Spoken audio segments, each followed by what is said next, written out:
एक बात जरूर ध्यान रखिए, हम देश की आजादी की 75वीं वर्षगांठ मना रहे हैं और एक बहुत ही अच्छा एक स्वर्णिम काल चल रहा है। सरकार अपने तरीके से काम कर रही है, लेकिन आप तो ये मानते होंगे कि हमारे वर्तमान प्रधानमंत्री दुनिया के बाकी प्रधानमंत्रियों से ज्यादा मेहनती हैं। मानते नहीं मानते? ज्यादा ईमानदार हैं, राष्ट्रभक्त हैं, कोई डाउट? ईमानदार है। तो जो समस्या हमारा प्रधानमंत्री अमेरिका के राष्ट्रपति से ज्यादा ईमानदार, अमेरिका के राष्ट्रपति से ज्यादा मेहनती, अमेरिका के राष्ट्रपति से ज्यादा राष्ट्रभक्त, हम कह रहे नहीं ज्यादा तो बराबर तो है। तो फिर जो समस्या भारत में हो अमेरिका में क्यों नहीं है? अंतर क्या है? अंतर है कानून, और जिसकी बनाने की लागत जीरो लागत में विश्व गुरु। जब हम विश्व का सर्वोत्तम कानून बनाएंगे तो स्वाभाविक सी बात है जो विश्व गुरु का हमारा सपना तब जाके पूरा होगा। अच्छी सड़क चाहिए, विकसित भारत बनने के लिए अच्छा एयरपोर्ट चाहिए, अच्छा सड़क चाहिए, जीडीपी बढ़ना चाहिए, लेकिन अगर बहुत लाखों करोड़ों खर्च करके भी जीडीपी 1% बढ़े और बिना किसी काम के फ्री में कानून बना के जीडीपी 2% बढ़ जाए तो पहले कौन सा काम करना चाहिए? फ्री वाला। अगर हम फ्रांस से राफेल ले सकते हैं तो फ्रांस के अच्छे कानून नहीं लेना चाहिए क्या? अमेरिका से मिसाइल ले सकते हैं तो अच्छे कानून नहीं लेना चाहिए क्या? सिंगापुर से कंप्यूटर का सॉफ्टवेयर ले सकते हैं तो कानून नहीं लेना चाहिए क्या? तो वो हो, उसके लिए जरूरी है हमारी आपकी भूमिका। जितना ज्यादा इस पे चर्चा होगा, जितना ज्यादा इस पे बातचीत होगी, जितना ज्यादा चिंतन होगा, जितना वो मामला आगे बढ़ेगा। इस हाल में हम सब लोग बैठे,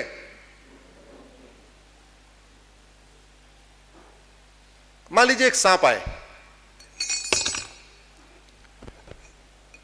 सांप को गेट पे मारना ज्यादा आसान है या इस हाल के अंदर घुस जाए तब उसको पकड़ के मारना आसान है? क्योंकि 2 गेट है, 2 गेट पे 2 गार्ड बैठा दीजिए, जैसे सांप एंट्री करे वहीं मार दीजिए, बात खत्म। अंदर कोई भगदड़ नहीं होगी, अशांति नहीं होगी, सब लोग टेंशन फ्री रहेंगे और कई लोगों को तो पता भी नहीं चलेगा सांप आया था मार दिया गया, पता नहीं चलेगा। और गेट पे नहीं मारा और सांप घुस गया और किसी एक आदमी ने देख लिया कि सांप आया, इस हाल की क्या हालत होगी? 2-4 लोग तो भगदड़ में ही घायल हो जाएंगे। सांप तो बाद में पकड़ा जाएगा, 4-6 लोगों की दिल की धड़कन ऐसे ही बढ़ जाएगी, सांप आ गया, सांप आ गया। तो जरूरत क्या है? गेट पे मार देने की। मान लीजिए अभी दारा सिंह जी तो नहीं है, मान लो खली आ जाए, ग्रेट खली आके यहां खड़े हो जाए, बोले भाई इसमें से कौन हमसे कुश्ती लड़ेगा? मैं आज कुश्ती लड़ूंगा। कौन हाथ खड़ा करेगा? जरा हाथ खड़ा करो। कोई लड़ेगा खली से? कोई लड़ेगा? अरे लड़ना छोड़ दो, दिमाग में हिम्मत भी नहीं पड़ेगी जाके हाथ मिला लूं। पता चला हाथ मिलाते ही हाथ मरोड़ दिया। नहीं, अब खली को पकड़ा और 1 महीने उनका दूध बादाम बंद कर दिया, खाना पीना बंद। अब खली को लाके खड़ा कर दिया। अब कितने लोग लड़ेंगे? जरा हाथ उठाइए। अरे वाह, कितने लोग लड़े? हाथ उठाइए जरा।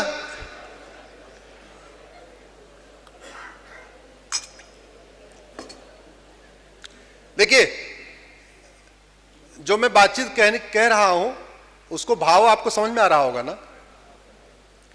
दुश्मन को मारना है तो सबसे पहले उसकी रसद काटिए, उसकी सप्लाई काटिए, उसका भोजन पानी बंद करिए। आधा ऐसे ही मर जाएगा। और जब वो कमजोर हो जाए तो सोटी से मार दीजिए, खत्म। लाठी भी नहीं मारना पड़ेगा, सोटी से मारना पड़ेगा। हो जाएगा? नहीं हो जाएगा?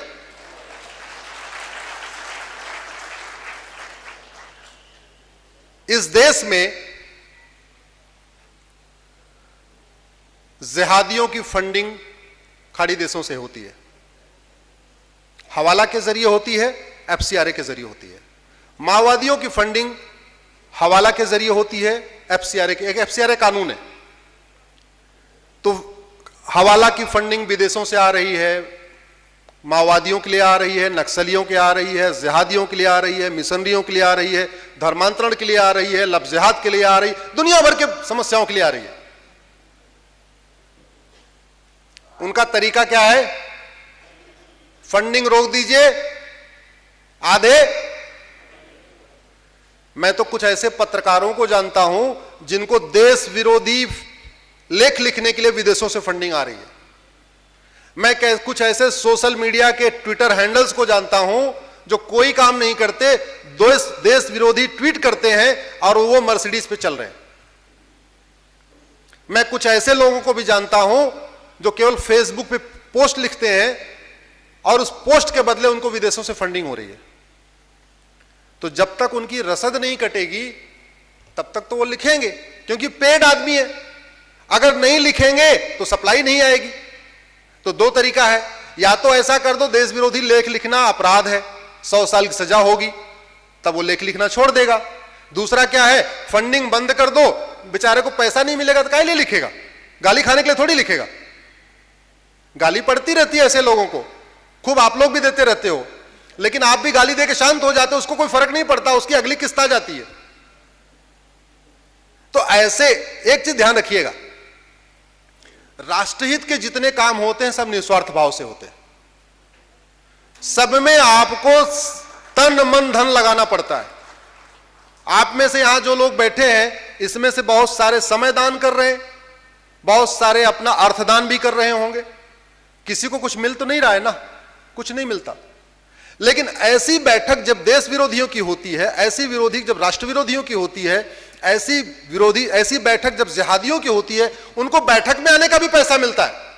अब जिसको बैठक में आने के लिए पैसा मिलेगा वो बैठक करेगा नहीं करेगा? करेगा।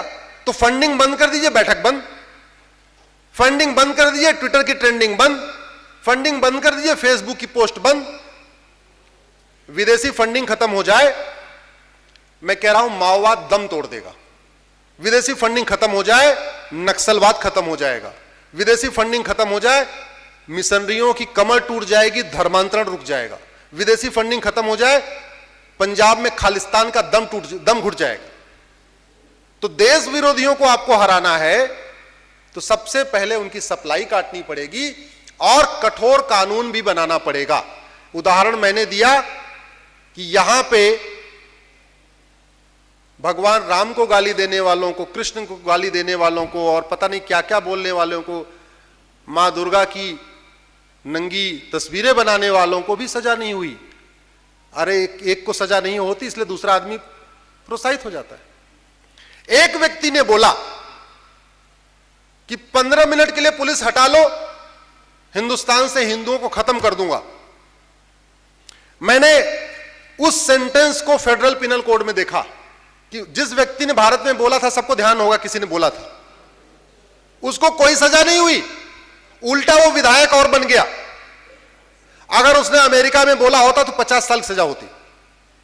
अगर अमेरिका में जाके बोला होता पुलिस हटा लो, 15 मिनट के अंदर सारे अमेरिकन को मैं मार के खत्म कर दूंगा, सारे अमेरिकन जो क्रिश्चियन हैं उनको मार के खत्म कर दूंगा, 50 साल सजा होती। भारत में क्या हुआ? वो तो विधायक बन गया। तो अब ये बताइए, जब विधायक बन गया तो उसने 100-200 लोगों को और मोटिवेट किया कि नहीं किया? ये कानून दवा की तरीके काम करता है। जैसे दवा अच्छी होती है तो बीमारी घटती है, दवा घटिया होती है तो बीमारी बढ़ती है। ऐसे कानून अच्छा होता है, अलगाववाद कम होता है, कट्टरवाद कम होता है, जिहाद कम होता है, धर्मांतरण कम होता है, मजहबी उन्माद कम होता है, सब तरीके का अलगाववाद कम होता है। और कानून घटिया होता है, अलगाववाद बढ़ता है, कट्टरवाद बढ़ता है, जिहाद बढ़ता है, मजहबी उन्माद बढ़ता है, धर्मांतरण बढ़ता है, सब कुछ बढ़ता है। ये रोहिंग्या बांग्लादेशी, मेरी एक पीआईएल चल रही है सुप्रीम कोर्ट में कि भारत में 5 करोड़ बांग्लादेशी और रोहिंग्या हैं इस समय, 5 करोड़। ये 2017 मैंने एफिडेविट पे दिया था, अब तो और बढ़ गए होंगे।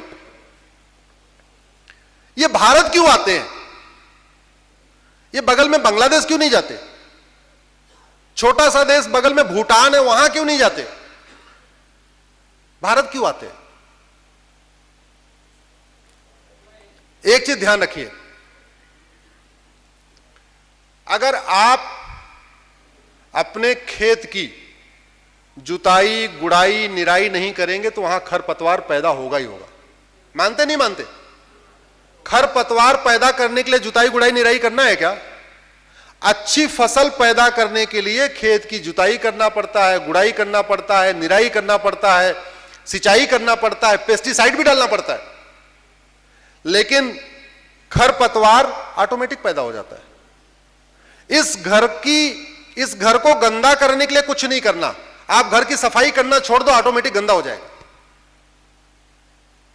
साफ रखने के लिए आपको डेली पोछा लगाना पड़ेगा इस हॉल में, लेकिन गंदा करने के लिए आपको मिट्टी यहां डालना नहीं है, केवल सफाई करना छोड़ दीजिए 15-20 दिन, अपने आप धूल मिट्टी बैठ जाएगी। और एक बात और ध्यान रखिए, जिस घर में बाउंड्री नहीं होती वहां आवारा जानवर आके बैठते हैं। बैठते नहीं बैठते? जो लोग इंडिपेंडेंट मकान में हैं, आप बाउंड्री हटा दीजिए, दिखे सब आवारा जानवर आके घर में आके बैठ जाएंगे। बाउंड्री बनाते इसलिए है आवारा जानवर ना आने पाए, सिक्योरिटी गार्ड रखते इसलिए है कि जिनको हम चाहते वही आए, नहीं जिनको नहीं चाहते नहीं आए।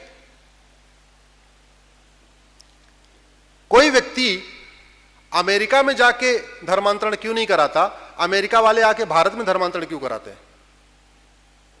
ऐसा कौन सा वीजा रूल है? हमें तो आज तक कभी वीजा नहीं मिला कि मैं जाके अमेरिका में जाकर लोगों को हिंदू बनाऊं। तो अमेरिका वालों को ऐसा कैसे वीजा मिलता है कि आते हैं, उतरते हैं दिल्ली और पहुंच जाते हैं झबुआ, उतरते हैं दिल्ली पहुंच जाते हैं बिलासपुर और धर्मांतरण कराते रहते हैं? क्या अंतर है? कानून का। और कानून बनाने की लागत क्या है? 0। तो जिसको ड्यूटी दी है अच्छी तरीके गाड़ी चलाने के लिए, अगर वो गाड़ी ठीक से नहीं चला रहा है तो उसको हम क्या कहेंगे? हराम का खा रहा है। क्या कहेंगे? जो हराम का खाए उसको क्या कहते हैं? तो जिसको ड्यूटी दिया है अच्छा कानून बनाने के लिए, अगर वो अच्छा कानून नहीं बना रहा है तो क्या कर रहे हो? मेरा मानना है कि सबसे बड़ी राष्ट्रभक्ति है अपने दायित्व को ईमानदारी से निभाना। अगर मैं वकील हूं तो ईमानदारी से अपना दायित्व निभाऊं।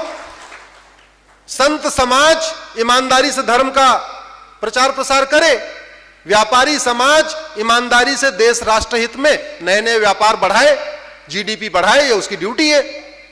उसी तरीके से सांसदों और विधायकों की ड्यूटी है सर्वोत्तम कानून बनाना। जैसे फिल्म निर्माता का काम है सर्वोत्तम फिल्म बनाना, वैसे कानून निर्माता का काम है सर्वोत्तम कानून बनाना।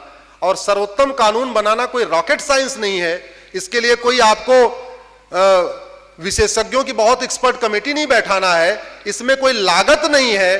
फ्री में जितना वेतन भत्ता मिलता है उतने में बड़ा काम हो सकता है। और हमारे जैसे बहुत सारे ऐसे लोग हैं जो बिना पैसे के लिए भी कानून का ड्राफ्ट देने के लिए तैयार बैठे हुए हैं।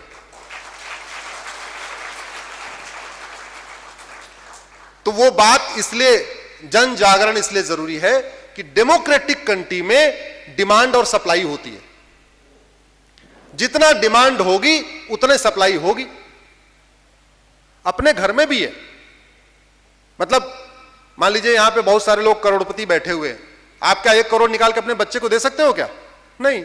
बच्चा कहेगा जी 200 रुपए दे दो, आज जाना है, तो बोले 200 रुपए ले लो। 2000 तो नहीं देते ना, ये सामान्य सी बात है। तो डिमांड क्रिएट करना जरूरी है, सवाल खड़ा करना जरूरी है कि जो समस्या भारत में है, अमेरिका में किडनैपिंग क्यों नहीं हो रही है, अमेरिका में एक्सटॉर्शन क्यों नहीं